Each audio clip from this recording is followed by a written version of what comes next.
Hello, Kings fans. This is Tony with me, as always, John, bringing you Kings Talk presented by Cap City Crown. Well, we've done it. We've waited. We've been patient. We made it through the off season. The Kings start opening night. They kick off tomorrow night against Portland. Starting the season. We did it. We made it. John, how you feeling? It's kind of like such a relief that you almost don't know how to react. But also at the same time, it's like even these last few hours really. I mean, day, but hours. Uh, it feels excruciatingly slow. Um, just this week so far. But I'm sure once things start, uh, once that opening tip happens, you know, uh, time will start to go downhill again. And I don't know. I'm trying to savor this moment. I think because it's that beautiful pocket where you really wanted to start, but it's like when you look back at it, this is probably the most special moment. Just kind of like having it right on the tip. Oh, that sounds weird, but like right there, right on the cusp of it, and you know what I mean. I don't know. It's like the anticipation is about to be broken. It's right on the edge, man. And No, I yeah, don't know. It's the it, best. It's the best. No, it's kind of like how Christmas Eve is just like a little more special than Christmas as a kid, you know? It's like, man, like tomorrow, presents and stuff. It's like all that anticipation, like build in. I mean, we have a this is the season right here, really. Out of the last 16 years of playoff list Kings basketball, this is, I mean, one of the more exciting times to be a Kings fan in the past couple decades, really. So I mean, It's yeah, bizarre. yeah, it's crazy. I mean, If other than Luke Walton's first season, and the only reason I say that is because they went because of what 39 he and 43 the year before and kind of had the right. same team going in. But I mean, this team looks like they can actually win some games, like legitimately. Yeah, like the Western Conference is still going to be tough, and yeah, even if we're just like legitimately winning for a play-in spot, I mean, that's still a massive step forward for where this franchise has been.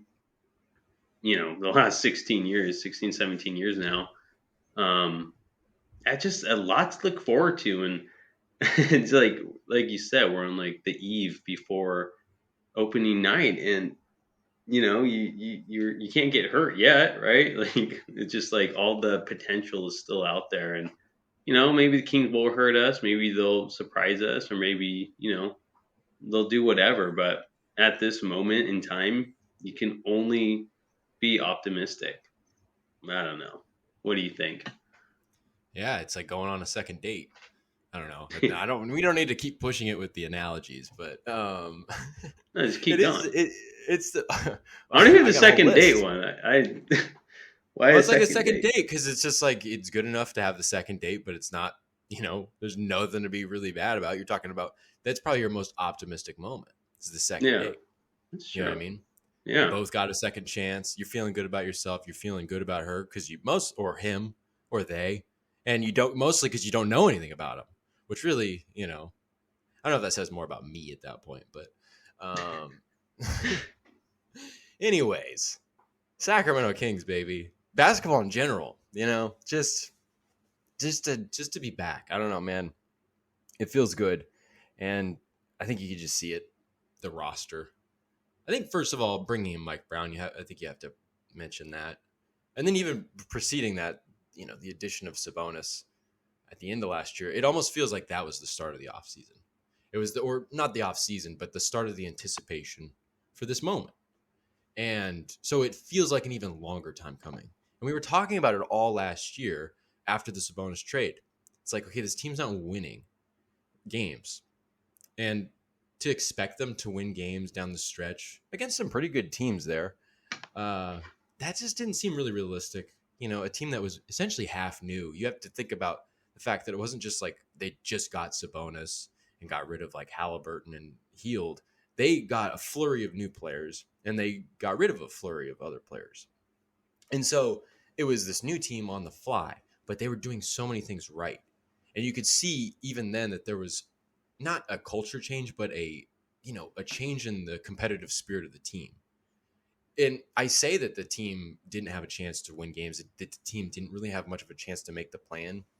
But you didn't know that by the way they played every time. And even when Sabonis and Fox were hurt, I mean, you saw great play. You saw guys step up like Davion Mitchell. You even saw guys like Chimezi Metu, our guy.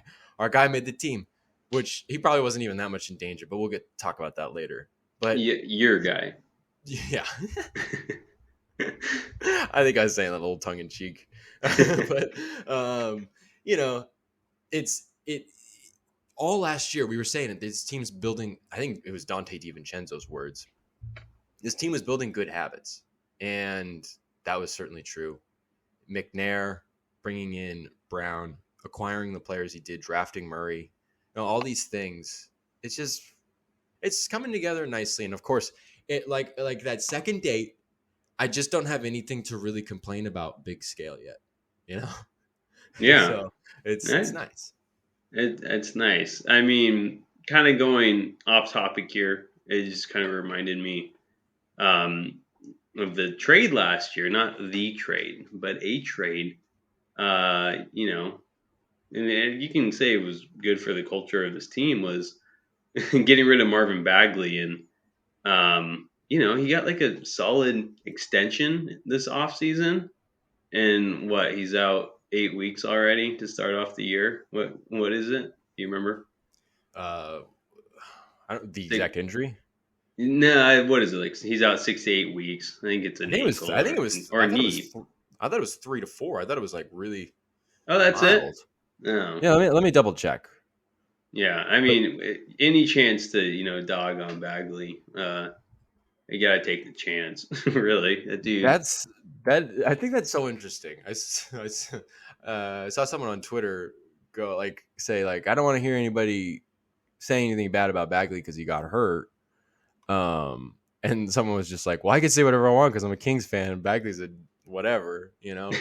And I'm happy he got hurt." And I'm just like, "Man, that's cutthroat right there, man. That is just You like." know what? I don't. I And I mean, don't know how I feel about that because honestly, I don't want to see anybody get hurt. And I'm not saying that you guys are saying you want to see a guy get hurt, but I think you guys are calling on a certain level of karma there. And I think I can agree with that on some degree.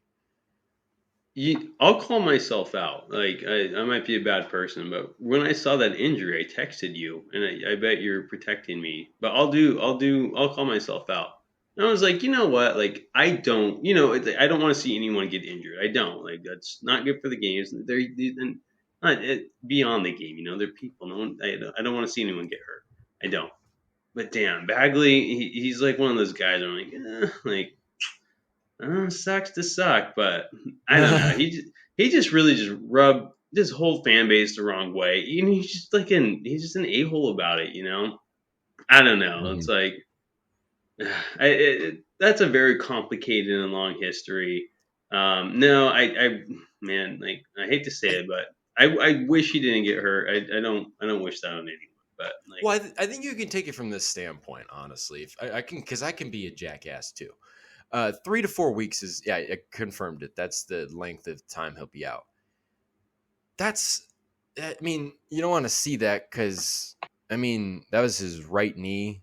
Didn't he have I don't know. Did he ever have a right knee injury before? dude, probably I don't know. Like he Okay, had so I don't many know about injuries. that. I could confirm that in a second. But my point is that, I don't know. Uh, the universe works in mysterious ways, and humility can be taught in infinite numbers of ways. So, uh, and maybe that's not just for Marvin Bagley. Hopefully, he bounces back from this. Hopefully, he can at least live up to the money he's making there, or set to make, and do something. But it's like, hopefully, along the way, things have been learned, and maybe that can be kind of a major moment for that. I'm not saying necessarily that he needed to get hurt, or I wanted to see him get hurt, or if that's necessarily how someone learns a lesson, or if he'll even learn a lesson. But you know, that's one way to look at it, I guess. Yeah, Bagley hurt. What's new at the end of the day? There you Not go. shocking. Yeah. There you go. That's all. That's all. But you know what? Bagley, he deserves no more of our attention. Well, Um, no, off of the, him the- because oh, you yeah. mentioned Trey Lyles was include. I mean, Well, he came to the yeah. Kings in that trade, Very true. and Yes.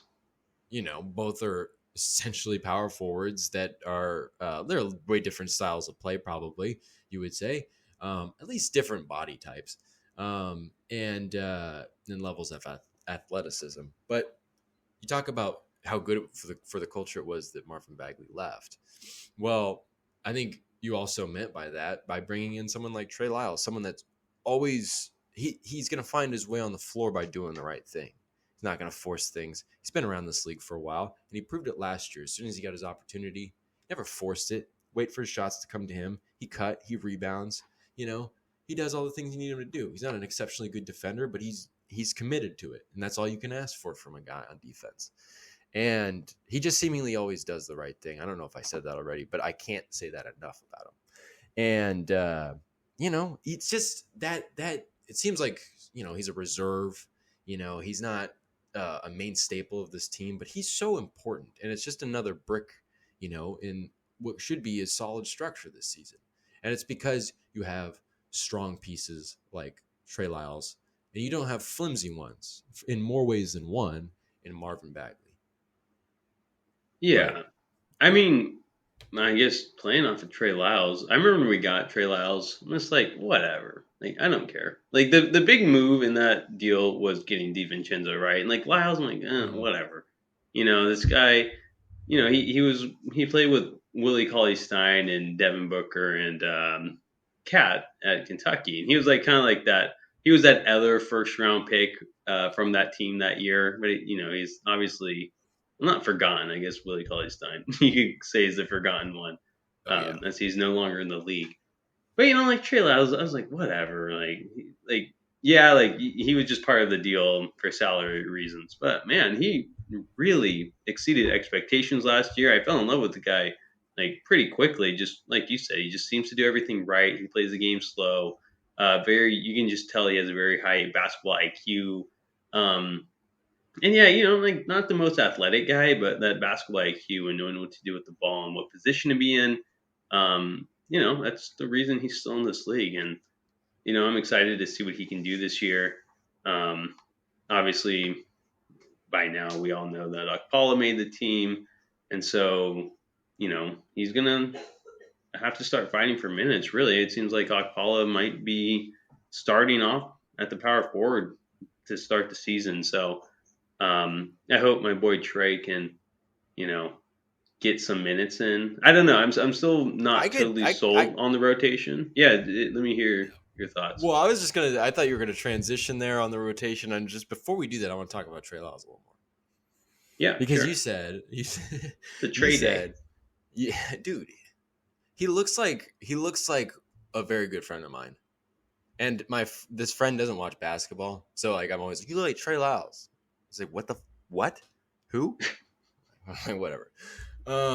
But you said that we got him for salary reasons, and I think that's largely true. But Monte McNair, I think, also had an idea behind it because I remember, I think it was at the press conference at the end of the year, and McNair was kind of talking highlighting what he did um, at the trade deadline and whatnot, and he mentioned Trey Lyles. He said that he quote combines the size of a power forward with the ability to shoot like a guard end quote. And like I always got the sense that he always knew that like Trey Lyles is the type of forward that you could really use in this in the modern NBA. And I don't know that he was really doing much. I think he was actually shooting pretty well in Detroit, if I'm not mistaken. But like it's a shame he didn't you always wonder. It's like he didn't stick around with the Spurs. He never really stuck around anywhere. Utah, Denver, San Antonio. Um, but like no, he was not shooting well with Detroit. He was shooting arguably some of the worst. Yeah, he shot 30% in his 51 games in Detroit. But you know, I guess my point is that it's just like I think McNair saw something in him, and just I mean maybe not. Maybe there's just a little nugget, a kernel of an opportunity, as there is with any guy. Because imagine if a guy like Josh Jackson comes in here and starts just hitting shots, like former number what overall pick, and Four, right before Fox. yeah, and imagine. We don't need to get into that, but it's just like I don't know. I'm sure there's like a kernel of opportunity that or potential that he sees in everybody, and you know, it just really paid off with Lyles. And speaking of that press conference that like McNair said that at, I'm just like reminded of it as I pulled up that quote. But like all these things that we were saying at the beginning of the podcast, like like the anticipation is built up so much, like basically there's been like hope and a little bit of confidence in what this team will be able to do this week, tomorrow against the Trailblazers, and in the next 81 games after. We felt that, and it's just like looking back at that, it's like I probably already knew, and most people know that McNair felt that too. But it's just like you go back there and just like I don't know. I'm gonna have to go back and watch that press conference because now I'm remembering it, and I'm like I don't know. It's like think about the confidence that's been brewing from him as of late. And I don't know. I'm really happy because I just like it's good to see we always thought that McNair was at least competent, but it's like he's really good at his job. I can't speak for the conservative nature of the first few years. I don't know if that had something to do with Ron Adive, but whatever's happening now, it's like that was a hell of an off season. It's like I said, hell of a stretch since February. But yeah, no, it just needs some focus sometimes. No, I mean, for real, it's just been what he's transformed this team into going into tomorrow night. It's just night and day, really, of what this franchise has looked like over the last 16 seasons, and it's just like I know, yeah, as Kings fans, we always get overly, hyped for the season and always think the Kings are going to do better than what they always end up doing, right? But it's literally and legitimately different this year, and I mean you could see it in preseason. I mean, yeah, it's preseason, whatever, but it's just like the ball movement, the shooting, the effort, the defense, just all that kind of put together, and you actually have like legit NBA players who actually make a legit like NBA bench on top of that. It just you can just tell it's just different for sure. I'm not saying like the Kings are gonna, win 50 games this year, even 40 games, but I think it's their best chance to do so. Really, 40 more than so than 50, but it's just it really is different this year, and you have to applaud McNair for making all these moves. You got Monk, you got Herter, you got Sabonis, you drafted Murray. He drafted really well. Like you said, his first two seasons were quiet, but he drafted really well in those three drafts, and yeah, it's been awesome to see what he's been able to do. And I always liked McNair. I trusted him. He seemed like a smart guy, and it's all coming to fruition finally. Love to see it. You just got to say the phrase now. In McNair we trust. In McNair we trust. We need to make like a hope sign, like a hope Obama, but with McNair's face and like just the word trust.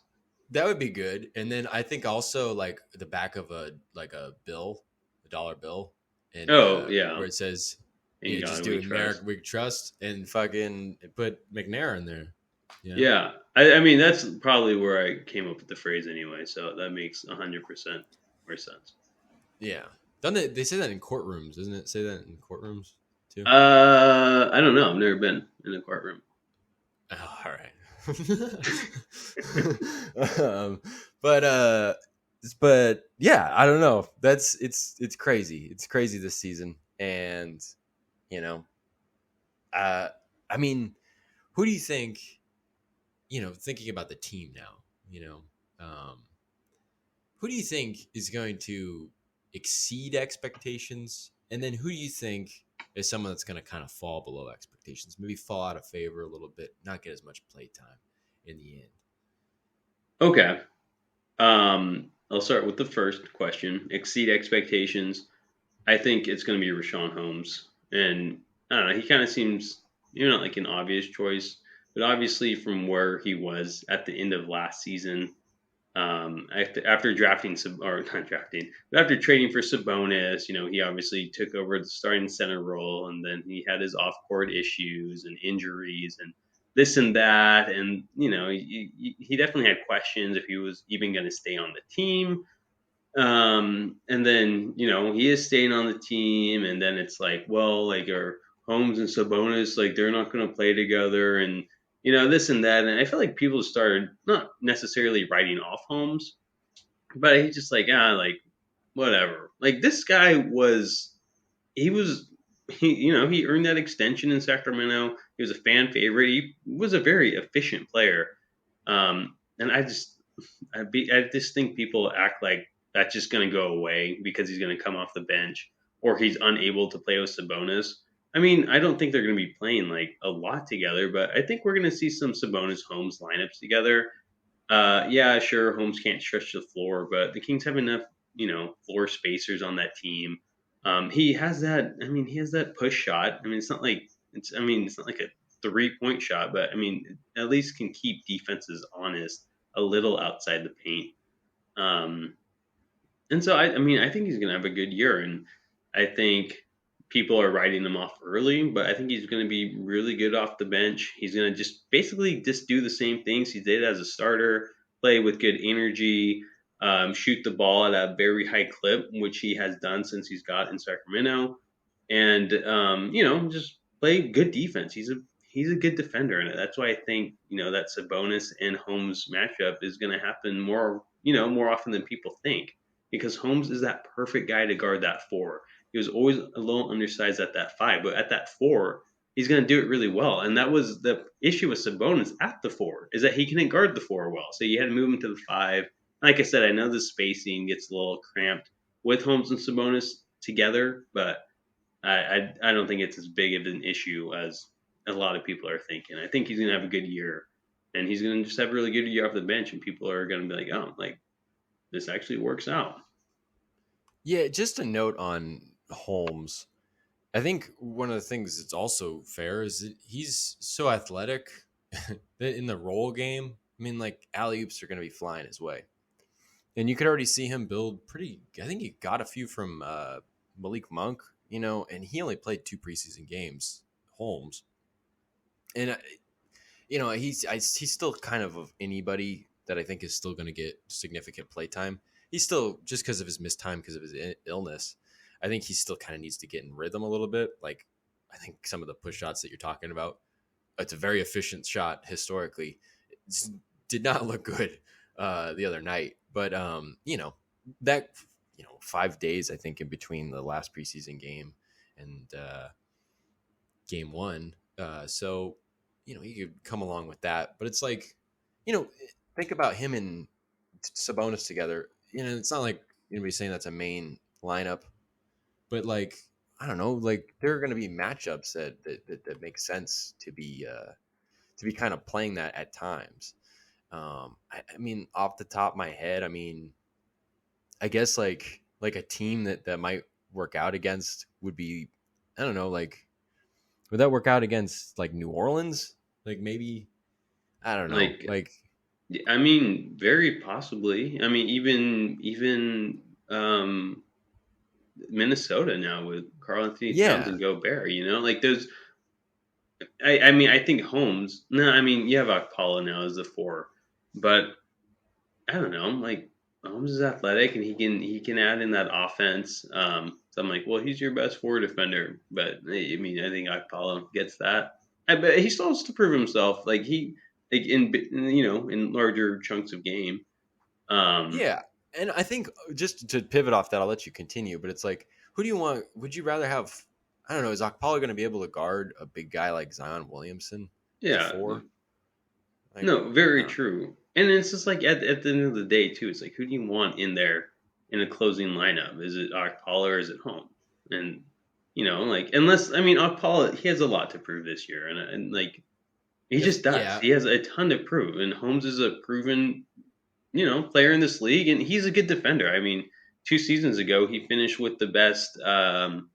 isolation field goal percentage. I mean, that's he can hang his hat on that at least, and he's proven that he can hang with those quicker guys out on the perimeter and stuff like that. So I mean, Holmes has already proven himself in this league.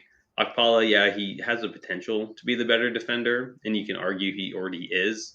But until I see that, um, you know, it might just have to go to Holmes, and obviously overall, Holmes is just a better player, and Yeah, so and also it comes down to and also it always comes down to matchups too. So it's just yeah, like it's never gonna be one solution. Like Mike Brown said, there's gonna be like 8 or 9 guys that play every night, and there's gonna be like nine or the ninth or 10th guy are gonna be like iffy on a given night, and that 10th guy might change from time to time. Like things are gonna be very fluid, matchup based, hot hand.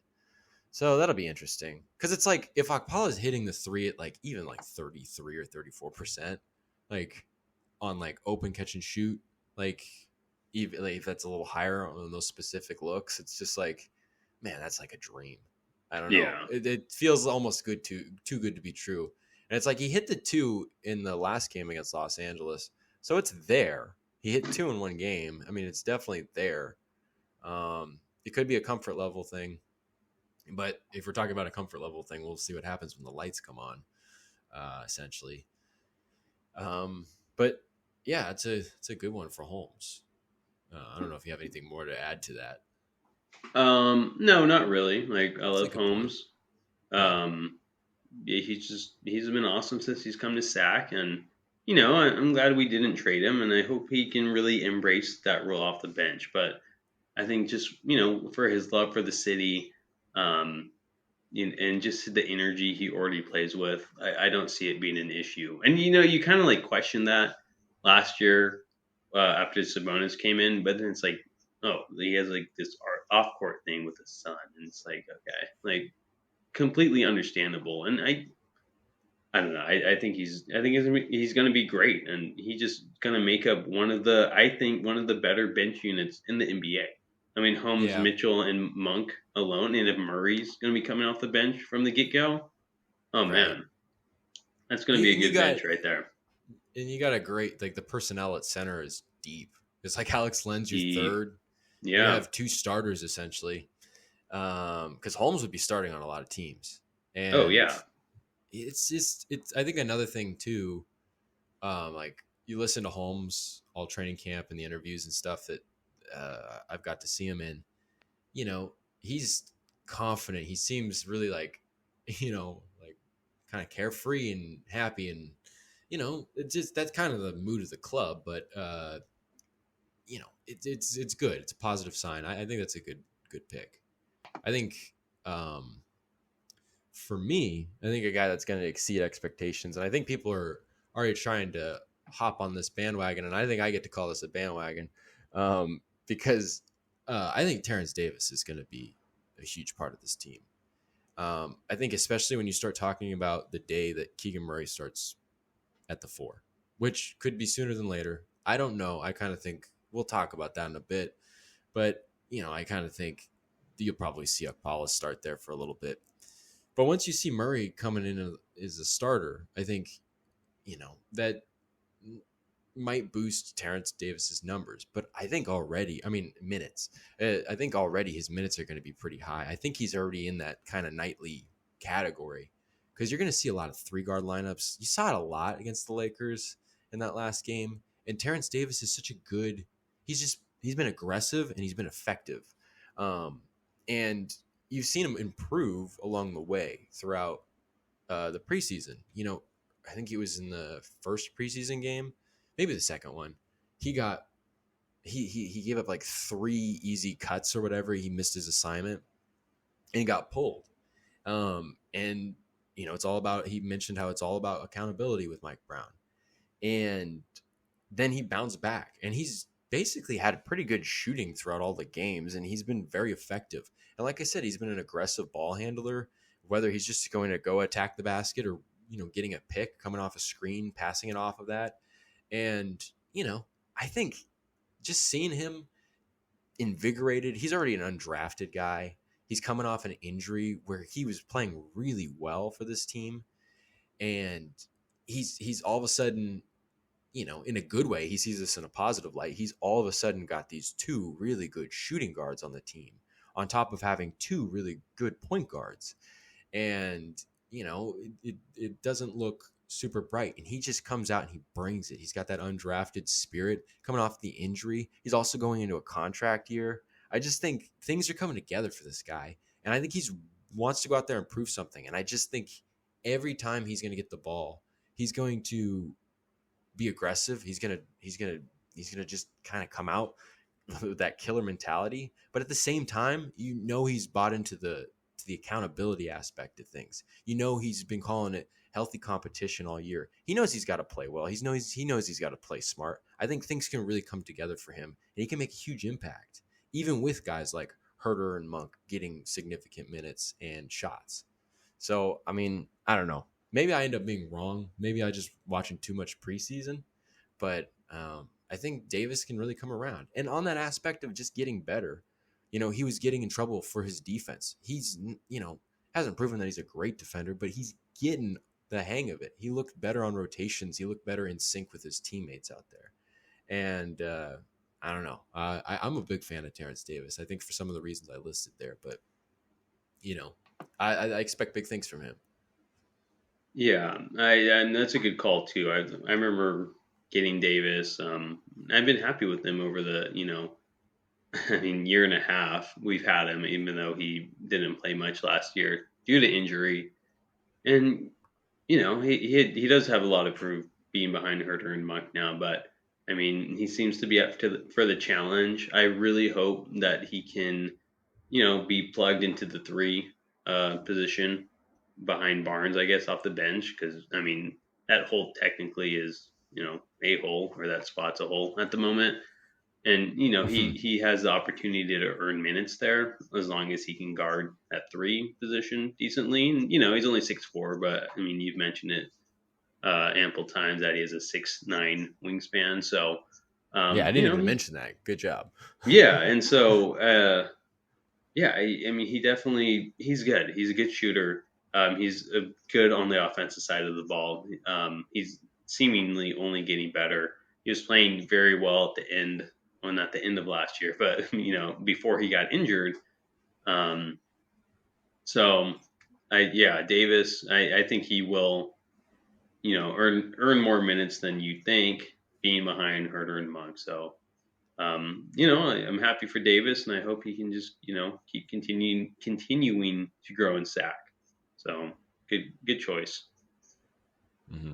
But I'm going to transition from there, unless you have more on Davis. No. Go ahead. So the second question was, who do I think will underperform or not live up to expectations? And kind of playing off of Davis, I think it's going to be Malik Monk. And I hate to say that, and I don't think Malik Monk's going to be bad or anything, because he was, our big free agent signing this offseason. But I say that just because he's getting a lot of hype.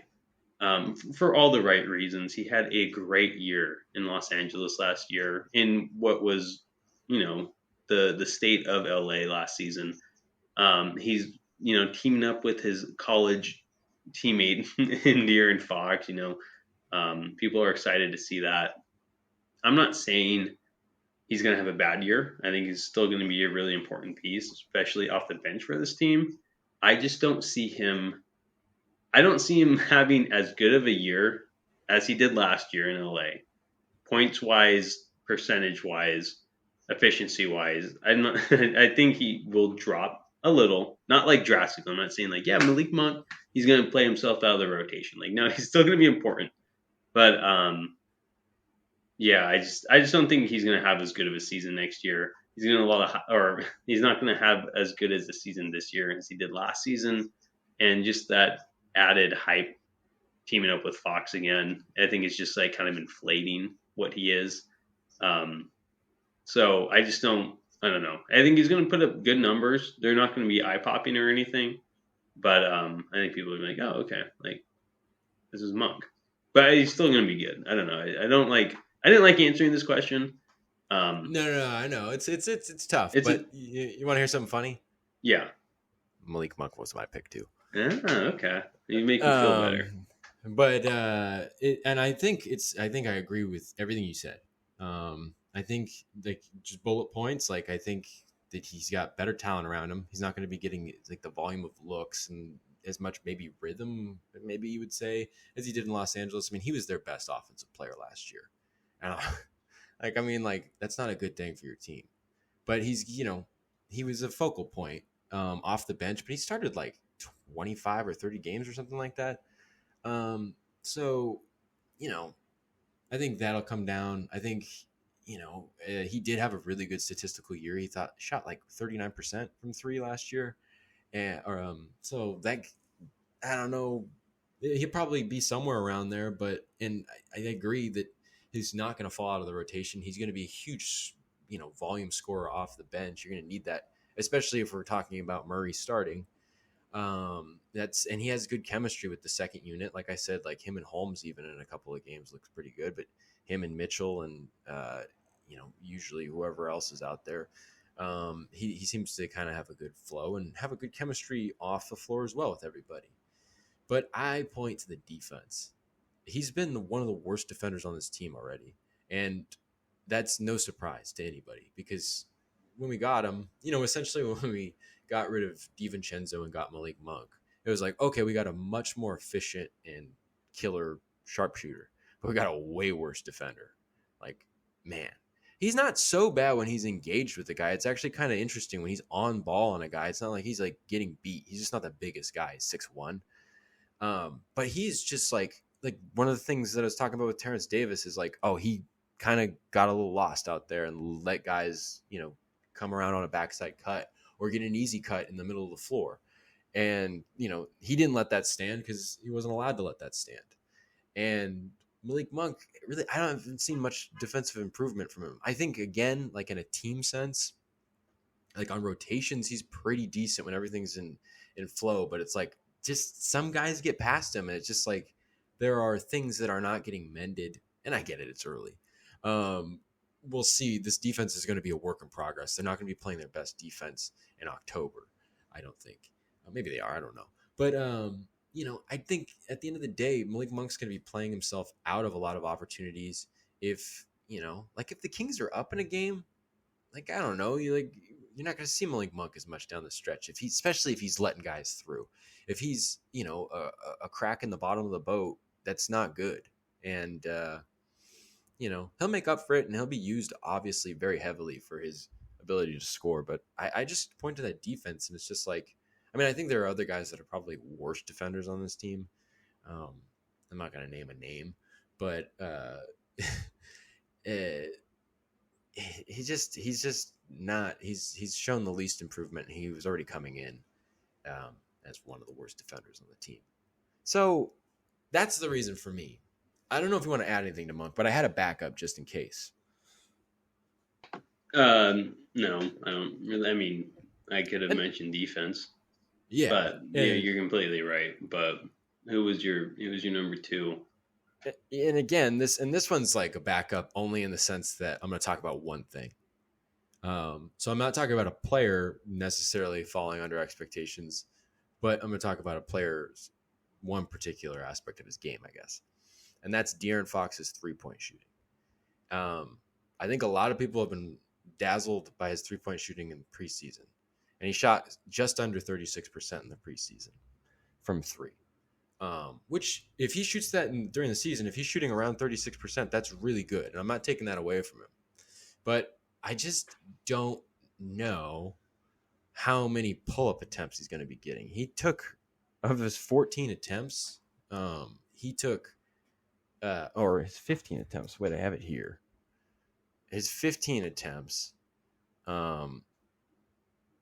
He took 14 total attempts this offseason, 13 of which were catch and shoot, and one of which was pull-up, and he hit the pull-up, and he's historically better at the pull-up three. And down the stretch, he shot closer to like 38% on pull-up shots, and he was closer to 31%, I think, on catch and shoot after the Sabonis trade in that 15-game stretch where he played before he got hurt.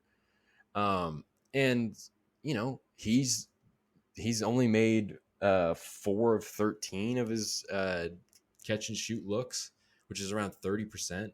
And I just think that most of these ones that are coming to him, as you can tell, obviously the volume is 13 of 14 being catch and shoot. He's going to be getting a lot of catch and shoot looks. I wonder how well he's really going to shoot over the course of the season, because I don't think he's going to shoot 36%. Honestly, I would, if someone was saying the over under 35 point, whatever he shot in preseason, 35.7%, I would go under overall in the season. I don't think he's going to be able to shoot great, all year. I think there'll be times where he gets on fire and he hits a few pull up ones and like he's going to look great, but it's like there's obviously it's a different thing. And maybe I'm wrong. I don't know. But I just feel like there's been a little bit of talk about De'Aaron Fox from Beyond the Arc. And I think he's going to have a great year. I think I said last time he's going to score somewhere around, he's going to be approaching 28 points a game. I really think. I mean, he was shooting, he was scoring over 28 points a game in that 15 game stretch I was talking about. I'm not taking away from what he's able to do. I would still say he's scoring on all three levels. And the fact that he was shooting on a small sample size, close to 36% in the preseason, hitting his mid-range pull-ups and off of screen and rolls and whatnot, and obviously getting into the paint and downhill to score. He can do it at all three levels to a certain extent, but it's just like, I just don't know how it's not going to be great from three. I don't know. I think it's going to be better, and I'm not taking away from the fact that it is going to be better. I just think step back. And this was my backup, so this is a reason I didn't pick this one. Talk about talking about something you don't want to talk about because it's just like, that's going to get misconstrued. It's like, you're just hating on Fox. And I'm like, I don't know. No, I mean you bring up valid points. Yeah, he ended the season shooting 36% from three on that crazy run he had to end the year. But I mean, expecting 36% from Fox all season, that's a bit of a stretch. I mean, we're all hoping he can do it, right? I mean, if Fox can shoot 36% from three, that's awesome. But I mean, historically, he's just not there at all. I mean, even last year, he only shot like what 33% from three total, maybe even less. I don't remember. I think he shot 29% last year for the whole season. Yeah, 29.7%. He's a career 32% 3-point shooter. Yeah, exactly. I mean, I think he will improve his 3-point shooting percentage, but I'm looking more around 33% this year. And that's Fox. I mean, unless he's really taken strides in his shooting, like 33% is technically still an improvement, and 36% is, a stretch, like I said, and like a dream that we all hope that he can achieve and reach. But I mean, like you said, his catch and shoot numbers are low compared to his pull-up. I just want to clear up those numbers because it's such a small sample size. I don't want to get caught on the percentage things. But since I was saying he's shooting close to 36% in the preseason, it's probably confusing. But on those 4 of 13 catch and shoot attempts, like that's 30%. That's 30% from three. Like it's a small sample size, so that's a big jump. But like just to be clear, that's going to be the highest volume of shots from three he gets. I just wanted to clear that up because I don't think I said that the best way. No, and I appreciate it. Like that's all I was going to say. It's going to be his highest amount of shots with Sabonis, doing most of the passing. He's going to have a lot of catch and shoot looks, and if that's his highest volume of threes, then expect his 3-point shot being a little lower, I guess. Yeah, but I feel it. It's hard to talk poorly about the franchise cornerstone. No, and we're realistic. And also I didn't want to just like cop out and be like, well, Chimezie Metu, because like we could. It's like Chimemoneke. He just, what? I know. I didn't want to say that either. I think Chimemoneke is probably just gonna be. He's probably gonna plateau. I still think he's gonna be active that much. But yeah, of course. Good for him. I think that they're investing smartly in a guy. Basically, I mean, he got signed to a 2-year deal, right? So did he? I don't know. Actually, I don't know. Yeah, I have no idea either. But just to talk about that, I guess we could start with I mean, well, actually, I want to start with Okpala because it's really easy. Because we've known for like the last 2 or 3 weeks that Okpala was going to make this team. I think it was obvious that he probably had the most trust from Mike Brown as it was of the 3 players that came from the Nigerian national team, which includes Metu. And the starts and it's the defensive ability and the way they can use him on that end of the floor is, it just seemed like this guy's going to be on the team. And he's going to play a fair bit, probably based on matchups. He's probably going to start on opening night if Keegan Murray can't play, which he, as of now, doesn't seem to be any closer to playing. So, expect him to be the starter going in. Even if Murray was playing, you wouldn't be surprised to see him start.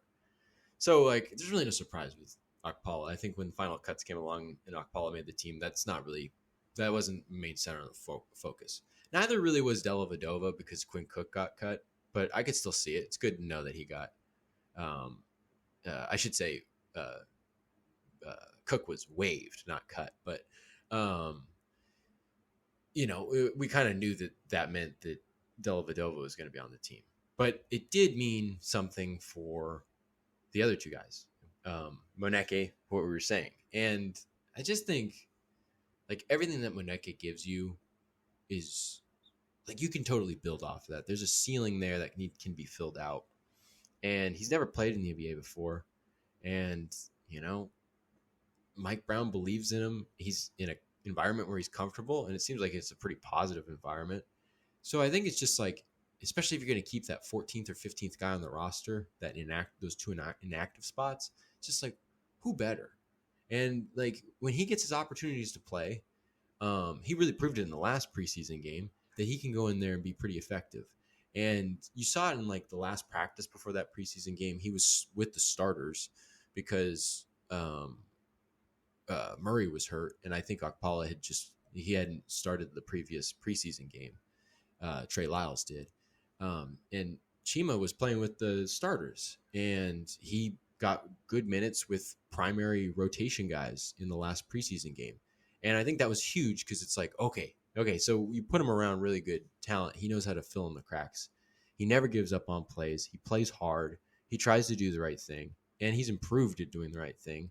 Like I said, I think that first game against LA, things were pretty rocky, but you think about it, the last game with LA, I mean, he looked great. And I think he's just the perfect guy that you want to keep there.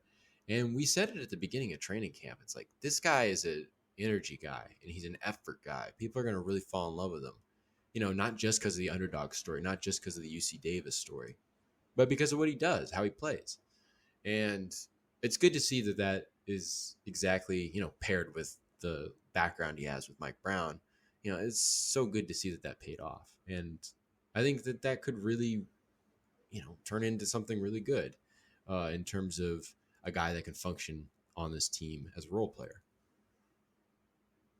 Yeah, I mean, it's kind of funny, like the last 4 guys, like to, I guess, make that cut before Merrill got cut, that we all kind of had questions about, were the 4 guys on this team now that played under Mike Brown when Mike Brown was a head coach, which was, Della Vadova back in Cleveland, and then the 3 Nigerian national team members. And I think that's important in itself because, especially with these 4 guys, I mean, it sounds like Akpala will get some starts to begin the season, and probably have more rotational minutes than maybe Metu, Della Vadova, and Moneke, as the season goes on. But it's important. It's important to have these guys who know Mike Brown's system, who won't be playing too much, and will have to be plugged in here and there. But at least you can be confident in knowing that when they do, get some playing time, that they know the system as well as the starters because they've been here before. This isn't technically their first rodeo under Mike Brown's system.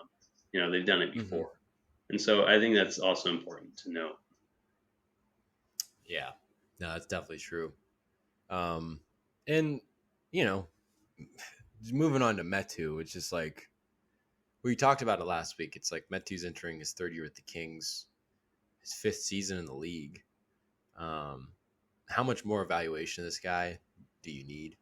And if Mike Brown has trust in him, If Mike Brown thinks he can bring the best out of him, well then, what the hell? I mean, he's going to know that better than anybody, I guess, and we're going to find out if that's true or not. But again, like, we are talking about the bottom of the roster. So it's not like, these guys are going to have to really kind of like go above and beyond what they're expected to really get more play time than they're going to be awarded, as it stands. But I still can't help but wonder what Chimezie Metu adds to this team. I mean, I get what he adds to this team. I think he can be good in the pick and roll, as maybe a kind of get up there for an alley oop, maybe do a little pick and pop. If he can get in rhythm, his shot can go down from three or from mid range. But it's just like, other than that, it's just like I don't see him being that kind of like steady, beating, constantly moving player like Okpala or Moneke. Metu just seems a lot more.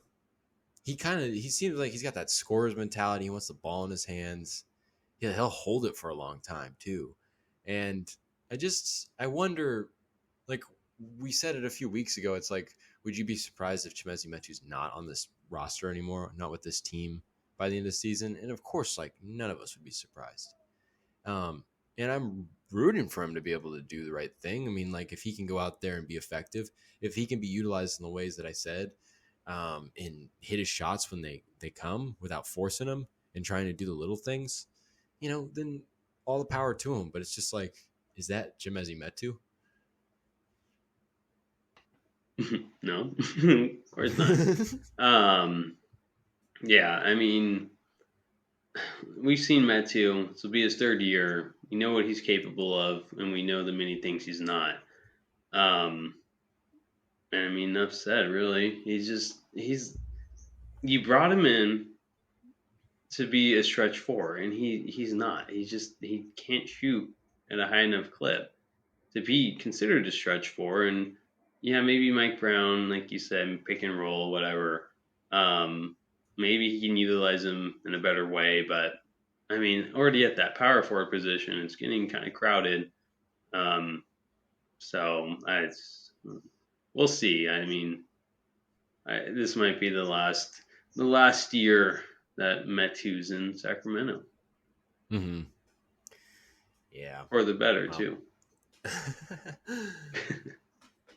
Yeah. We'll just have to see. We'll see. Maybe he'll prove us wrong.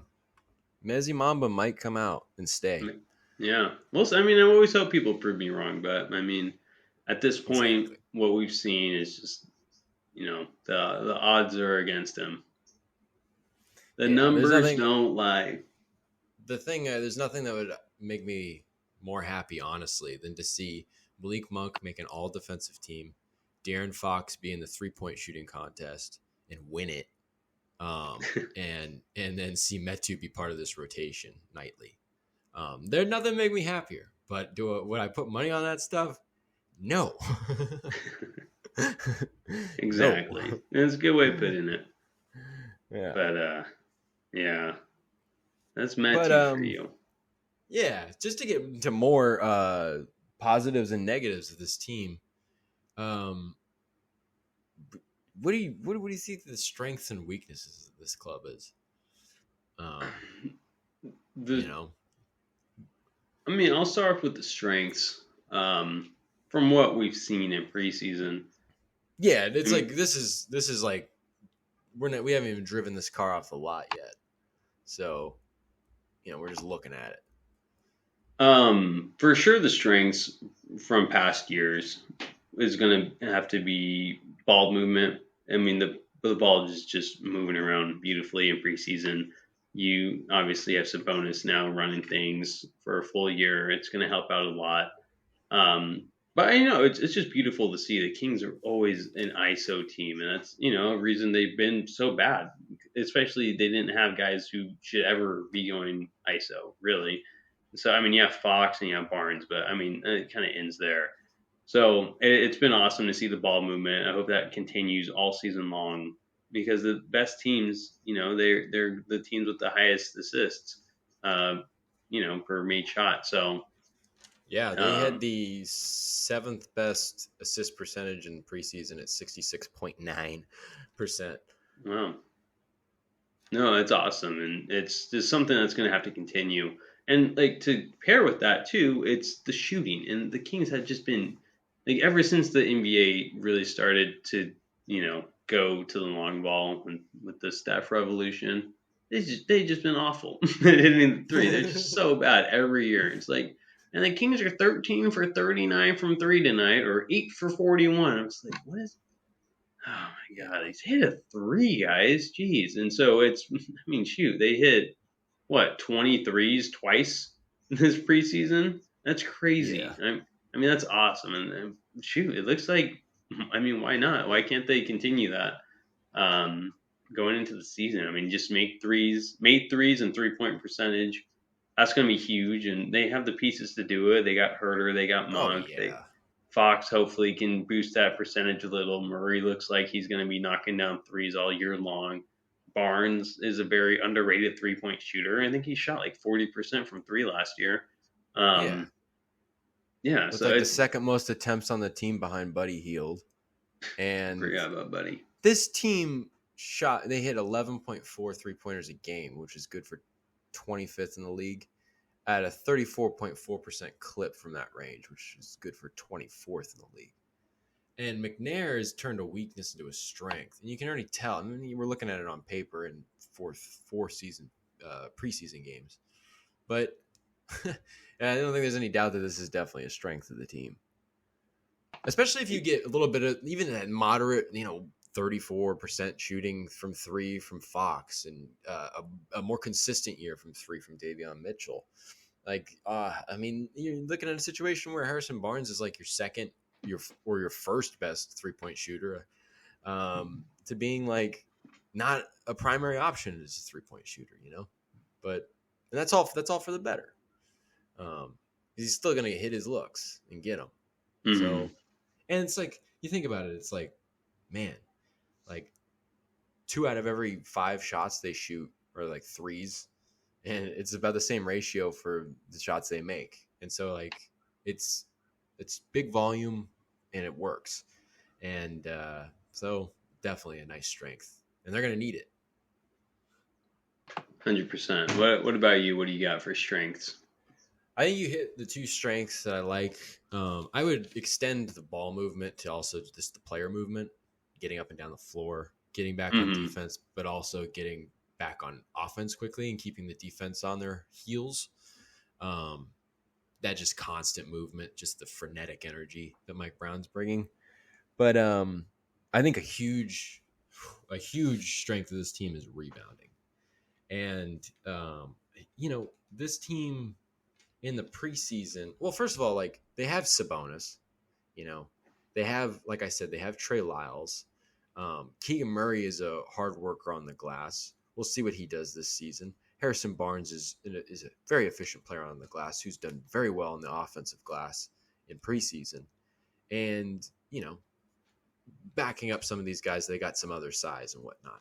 They're going to be a good rebounding team. And in the preseason, they ranked 7th in offensive rebounds a game and 9th in rebounds. And they gave up the second least offensive rebounds.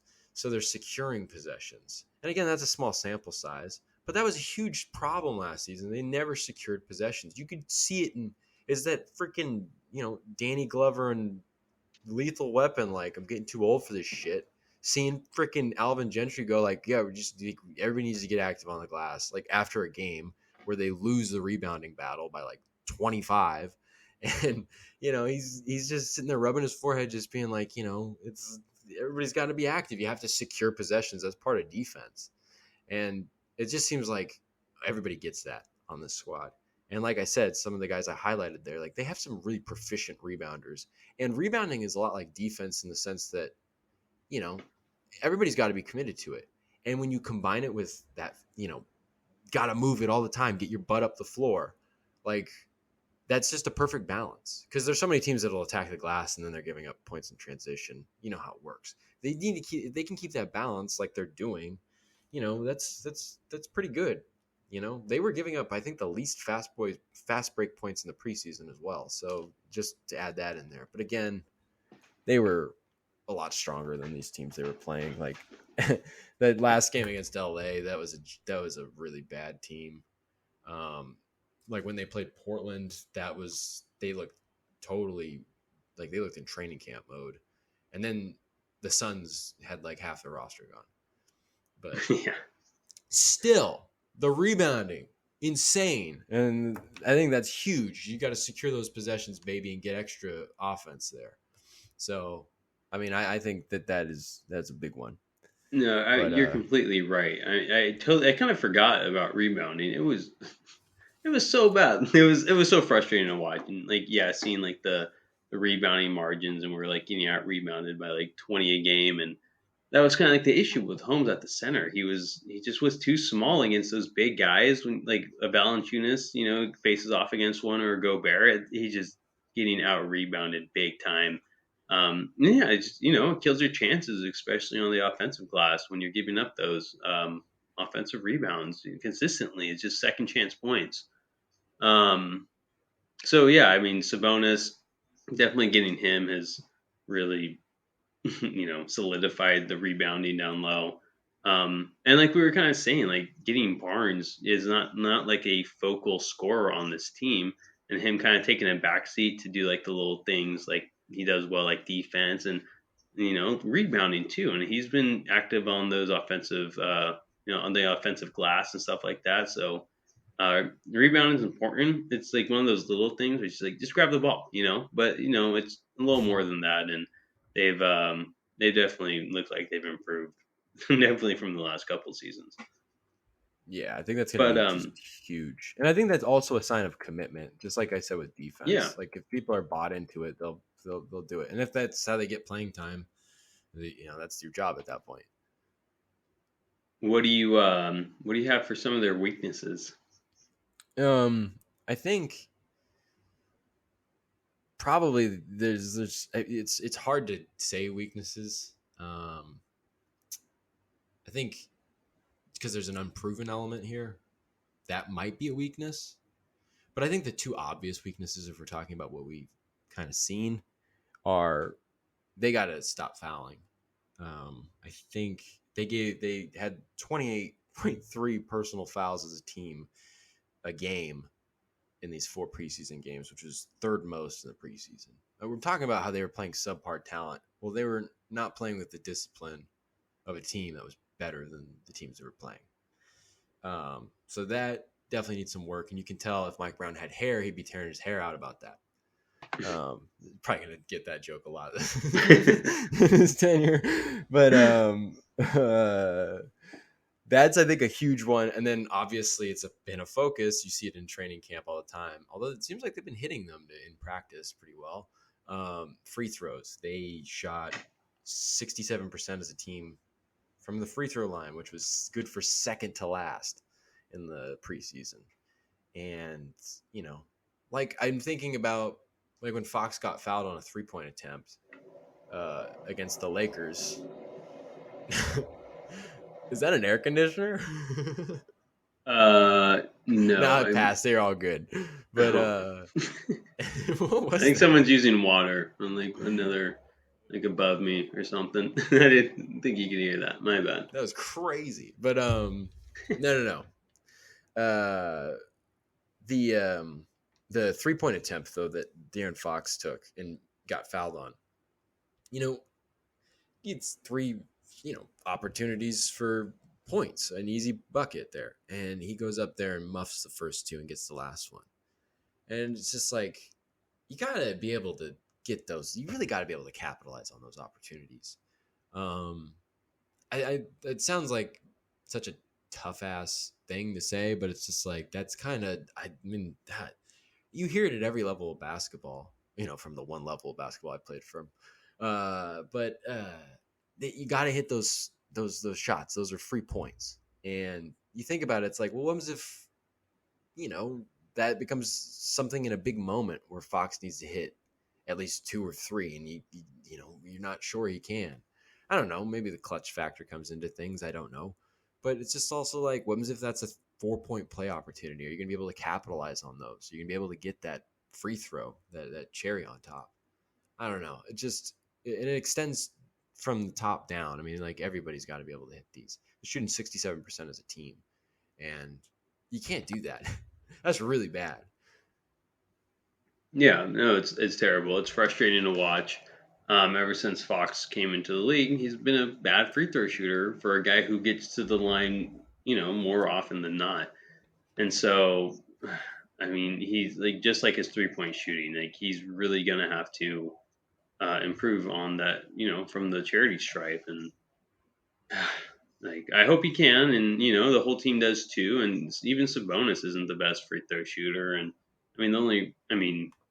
Barnes and I'm assuming Monk and Herter are pretty decent from the line, Mm-hmm. but it does. Those are free points you're giving away, and the Kings last couple of years haven't been the best from the line, and of course that's going to hurt your chances every time. They're free points, you're giving them away. That's a great weakness that they're going to have to improve on, and hopefully they can, Mm-hmm. because nothing's more frustrating than seeing a team lose because you lose by 5, but you have 10 missed free throws. It's the worst. Yeah, and especially when just kind of the way the league works now is just like you can lose by a few possessions. You know, you got to maximize any opportunity to score. Like you can't. I don't even think there are words to express how important that is. Um, in such an offensive centric league, you got to be able to maximize every opportunity, and free throws are big. So they got to shoot at least. They got to get that percentage up pretty significantly. Get it at least up into the mid 70s. I mean, like, I don't know. No, they do. I guess it's kind of a look at the because we have a game coming up. Wouldn't be a bad opportunity, I guess, to kind of preview opening night against the Trailblazers from Portland. Uh, what do you like? What do you see? What do you? I mean, I don't know if it's probably not terrible. They played a week ago or so, um, in the preseason. I think Jeremy Grant looked like their best player. Damian Lillard's probably coming along. What do you see? I think the Kings are 1.5 point favorites. I think in this one. So what? Well, this is going to be the first game under Mike Brown, which is, you know, I think when you have a new coach, I think a team always like plays better in that first game. So I think that's an advantage right there. But to kind of give a little more preview to this game, Keegan Murray might be out. Unfortunately, I'd be really upset if he doesn't play. And even Kevin Herter, he's like questionable at the moment with an ankle thing going on, which would be upsetting too. It's like two of your newer guys who might miss opening night. We'll see. Fingers crossed that they can make it tomorrow. But right now they're kind of like on that cusp. But Portland, familiar face. Like we play them all the time in the regular season. They're one of those teams this year that the Kings are going to have to prove that they're better than. I honestly, were we better than them last year? It was a weird season. Didn't really matter. Mm-hmm. But Portland, they got Lillard back. They got Josh Hart. They got Jeremy Grant. They're going to be a team that's going to be trying for that play-in spot, just like the Kings are. So it's going to be important. Way to start off on the right foot on opening night. I mean, the Kings are at home, like I said. The Mike Brown era is beginning. Uh, I do have the Kings winning this one. Um, I don't know. The Portland, they are going to be a team going for that playing spot, but I think the Kings are just a better team. I think they just have more depth. I think they have more, um, quality players. I mean, you do have Lillard, but I mean that Fox and Sabonis duo is, I think, better than any duo that they have, and that's important right there. And so, even without Murray or Herter, it'll be a little closer, but I still think the Kings can pull it off. or Yeah, pull I it think out, I guess. whichever, big dog. But I think another advantage is, like the Kings were, they went 4-0 in the preseason. They were they had the best plus minus. We were saying some of these stats. They were hitting their threes pretty efficiently. They were holding their teams to, I think they had a defensive efficiency of, like, they were holding the opponent's team to such low points. Their defensive rating was 85.9. And again, it's preseason against some terrible teams. I don't want to overstate that, but they're coming in and they I think one of the things that you noticed, against the Trailblazers in preseason was, and I think I said this already, but the Kings really looked ahead of schedule. All the preparation that they've done in the summer, even before training camp started, guys going to Sabonis's house in Napa or whatever the deal is, guys getting together at the facility a month before training camp and playing pickup games, or even the added element of Eurobasket for some of these guys. Like that, I think plays a huge factor into things. And that new coach thing and the engagement he had with the players too throughout the process. Even when the Warriors were in the finals, he was engaged with Kings players and whatnot and what was going on. Because I think that's when some of them started getting together. Because I think some of them went to the finals games and whatnot. Like, this team has been connected. Kind of touches upon what we were saying, how like this excitement for this season has been starting since the Sabonis trade. Like, it didn't start in April; it started in February, and I think this team has momentum. They have continuity, despite being completely new for the most part. They have continuity of chemistry. They're not really coming out trying to figure things out to a huge degree. Of course, I think things won't run 100% smoothly on opening night, but I think this team, they look prepared and they look ready to go. And I don't watch the Trailblazers. I don't cover the Trailblazers, so I don't know. I can't speak for them, but all I know is they weren't anywhere close to that in that second preseason game. And I'm sure that they're a lot better and ready to go themselves. But they got Gary Payton's out. I think I don't know, for our half, I think Herter on Monday participated in everything except contact stuff in practice, and the day previous he didn't even do non-contact stuff. So there was a progression there, and so we'll see about today and for tomorrow. But that's essentially 2 days there to be able to get a little better. So there's hope there, but yeah, he's still uncertain. But I don't know how things. I don't think things look great for Murray playing.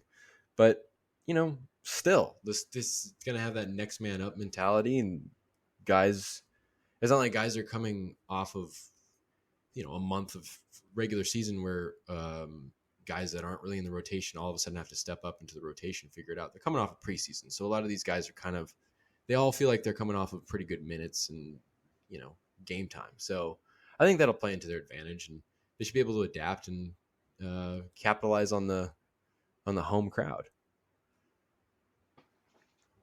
No, couldn't have said it better myself. It's here. The Kings look like they have the advantage tomorrow night, and all of this optimism going into the season and the waiting, and just all of it. It's finally here, and we're gonna see how this team can finally play. And man, I'm ready. I'll be there tomorrow night. If you're listening and you hear this, then hit me up. I'd love to link up and say hello to other Kings fans, talk some basketball. So it's going to be a good game. It's going to be a good start to the season. Excited for the Mike Brown era to start, and I'm hoping I can see Keegan Murray live for the first time. But still waiting to hear on him. But John, you want to do one last thing? You want to do some over unders real quick? A few minutes. Sure. All right. So for wins, the over under is set at 33.5, and I would say I'll go over on that. I'm not going to give an exact projection. I don't know. Okay, you know what? I'll give an exact projection. Um, I think I don't know. No, I'm going to take the over. I'm going to say that the Kings win somewhere closer to 40 games. Um, I think that's kind of an easy over on the 33 and a half. Yeah, it should be an easy over. I mean, it'd be disappointing if they won any less than 33 games, or I guess any less than 34. So I'm definitely taking the over on this. I think they have the talent to do it. Yeah. They have some individual player stats that they got some over unders on, which I think are really interesting. They got De'Aaron Fox at 23 and a half points per game. Um, to note, he was scoring 28.9 points a game in the 15 games after the Sabonis trade. So I'm going to take the over on that. Yeah, easily taking the over on that as well. Yeah, he ended the season really well last year. He still averaged, I think, like 22 point something points a game last year just because of that slow start. I mean, you got to remember that year before he averaged 25.6, I believe. So he definitely has it in him to average more than 23.5 points per game. And you would hope to see it over 25 and that is new, I guess, career season high. Assists per game for De'Aaron Fox, 6.5. I thought this was a good uh, threshold here to talk about. I'm going to cite the 15 games with Domas again. He was getting 6.8 assists in those 15 games. I kind of reluctantly take the over on this, but like it would be like 6.6 or 6.7, 6.8. Like I don't think it'll surpass 7 a game. Yeah, I'm gonna take the under. Just, I think it's gonna be really close to around 6.5 as well. I just think with the added ball movement and everyone kind of getting in on this passing thing, maybe Fox's attempts will go down instead of him just trying to work, do it all himself. With the added ball movement, I think it'll affect his assist numbers, not in a bad way, but I'm just gonna take the under on it. I think that's a fair point. I almost thought about that. But Sabonis, 19 and a half points per game. Again, just for the reference, 15 or in the 15 games with Sack that he played, 18.9 points a game. There's a plethora of shooters on this team. I think going below, I think he'll score probably around 18, 18 and a half a game. I don't know about 19, 19 and a half. Yeah, I think so too. I think I'm going to take the under. I think he'll be around 18-ish as well. Um, Especially with Fox, he's your main scorer. Um, yeah, I see him a little around that 18 mark too. This is a good one. Sabonis, 12.5 rebounds per game. Um, he's only ever, the highest he ever averaged in a season was 2019 and 2020, and that was 12.4, so it was just under. And in the 15 games with Sack, it was around 12.3.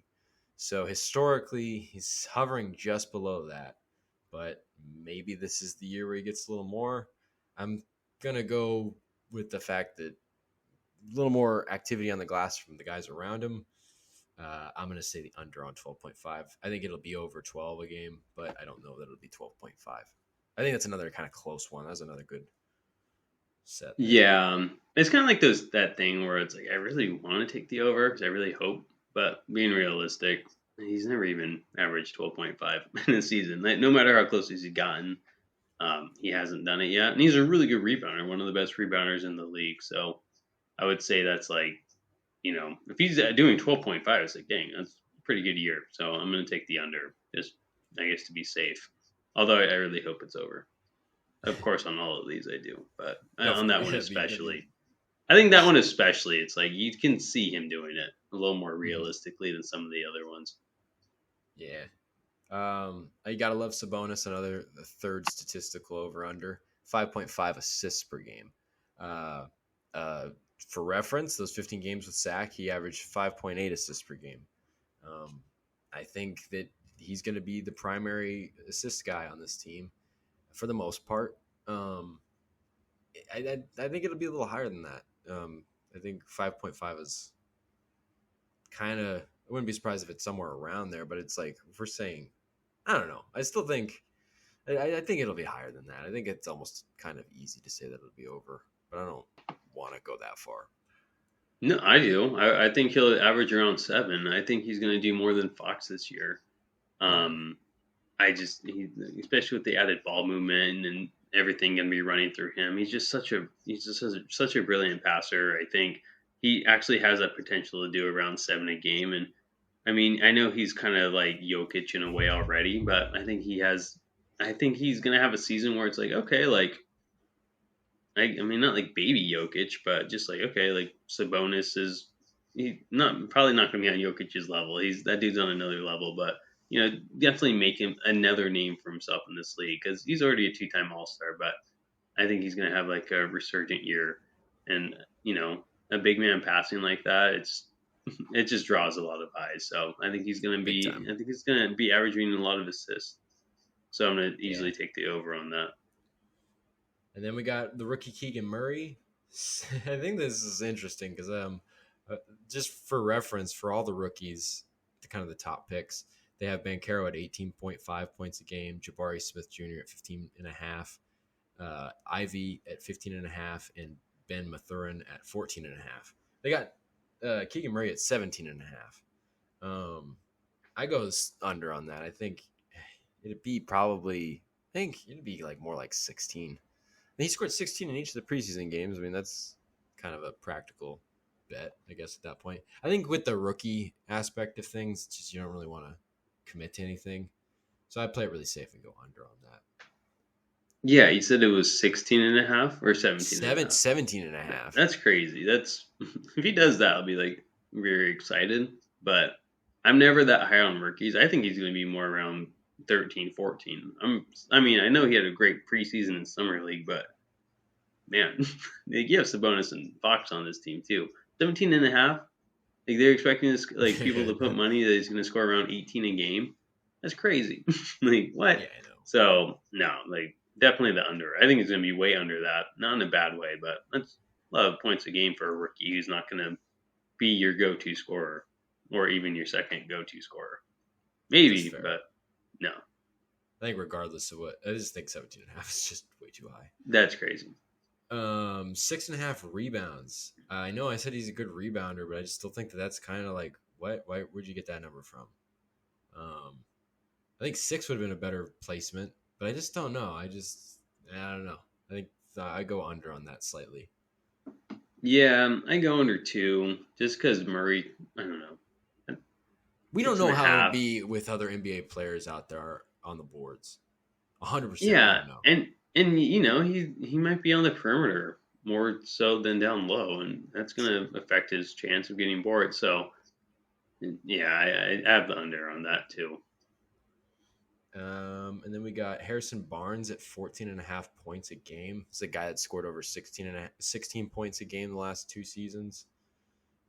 I go under just because of the added scoring around him. We've talked about his role kind of lessening, or at least the load of scoring lessening.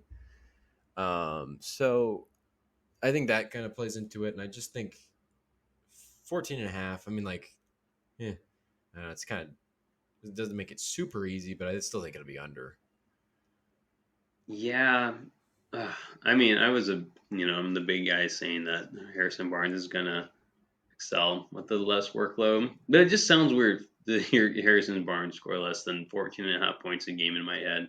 It's like, dang, I don't want Harrison Barnes scoring 13 points a game. I want him around that 15 where he's, been since he's been in Sacramento. I don't know. For some reason, it's hard for me to imagine Harrison scoring less than 15 points a game or 14 and a half. So I'm going to go with the over, but I might eat my words on that. It's completely instinctual here. Yeah. The next guys are kind of interesting as well. Herter at 12.5. I have the over on that because I think Herter is going to be a pretty big scoring option on this team. I think it'd be closer. It'd be over 13, closer to 14 a game, which would be a major step up for him in his career. But I think that's what he's getting here in Sacramento. I know that you're going to be playing behind Fox and Sabonis. Like you played behind uh, Trey Young and John Collins, and even Bogdanovich had more shot attempts than Herter in Atlanta. Um, so I think he's going to get a slight increase in points per game, and I think that would mean he'd score over 12.5. Yeah, that's a tough one. I'm Yeah, gonna that go one with is the tough. under. I'm gonna go with the under, but like 12 point, like 2 points a game. Like barely Marginal. under. Yeah, Yeah. marginal. I don't know. I hope. I mean, of course, I hope he goes over. Like I said on everything, but I don't know. That's a tricky one too. I think he's gonna be right around 12.5. I mean, honestly, that's kind of a bet on the headband. Like, is that headband going to work or not? Dude, headband herder. It's The awesome. big hurt. The big Um, hurt. Hmm.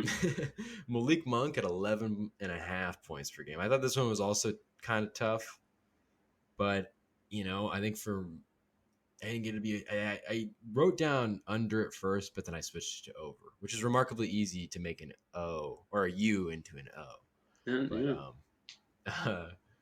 yeah, I would say I don't know if it'd be quite 12 points per game, but I think it might be over 11.5. That's me kind of riding the edge there. What do you think? Yeah, I'm gonna go with the over two, just because.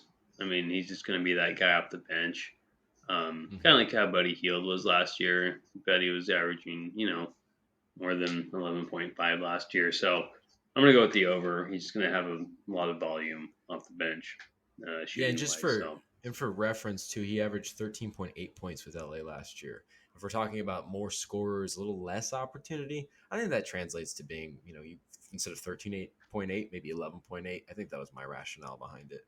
yeah, that makes Um, sense. um, we might sound like complete idiots, but No, I think we did good. I mean these is we got Davion. We got Davion. Whoops. Um, Davion Mitchell at 12.5 points a game. This one was tough as well. But I did the under because, you know, between the trade for Sabonis and the Fox injury, which was about 14 games for Mitchell, he averaged 10.1 points per game. Uh, but granted, he was shooting 32.2% from three in that time, and I think that he'll be shooting a higher percentage. But I just think 12 and a half, like I think he'll be averaging somewhere around 12 a game. I don't know. I just went with the under on that one. Yeah, my gut's telling me to take the under as well. 12.5. I mean, maybe if they said like 11 on the money, I'd be like, okay, it's interesting. He But averaged 11 and a half last year a game. did he really? Yeah, I think if I might have that in my notes here correctly, let me double check. I think just this year though, with Monk and maybe sharing time with Murray a little off the bench and Yeah, 11 and a Holmes, half. that's surprising. But I don't know. I don't. I just see him. I'd seen his. I don't know. Not needing to score as much. I guess I don't know if he was scoring a lot, but well, obviously 11.5. But I don't know. It's my gut again is telling me to take the under on this. 12.5 seems just a little high to me. Where I'm like, Yeah, okay, take the under.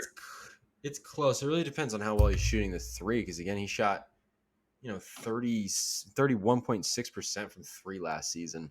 And it's like, man, if he's shooting over 33%, that might translate to significantly more points. I don't know. So like 12 and a half was an interesting, definitely kind of a tough one.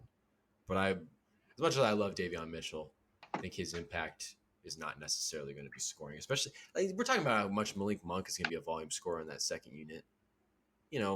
Mitchell is probably not going to get as many opportunities. And that's probably serving to the best interests of the team and to his strengths. But Yeah, yeah. well, that was fun though. It's always I don't know. I'm not like a big better or anything, so I don't know. Definitely makes you think, and I don't know. Even We'll see without the how we money do. involved, it's a good thing to chew on. Yeah, for real. And like I said, of course, I hope everyone hits the over, but I don't know. We'll see. Yeah. We'll see. But Um, first taste on to tomorrow night, huh? First taste tomorrow. I'm gonna be there. Pray to God, Keegan Murray's playing.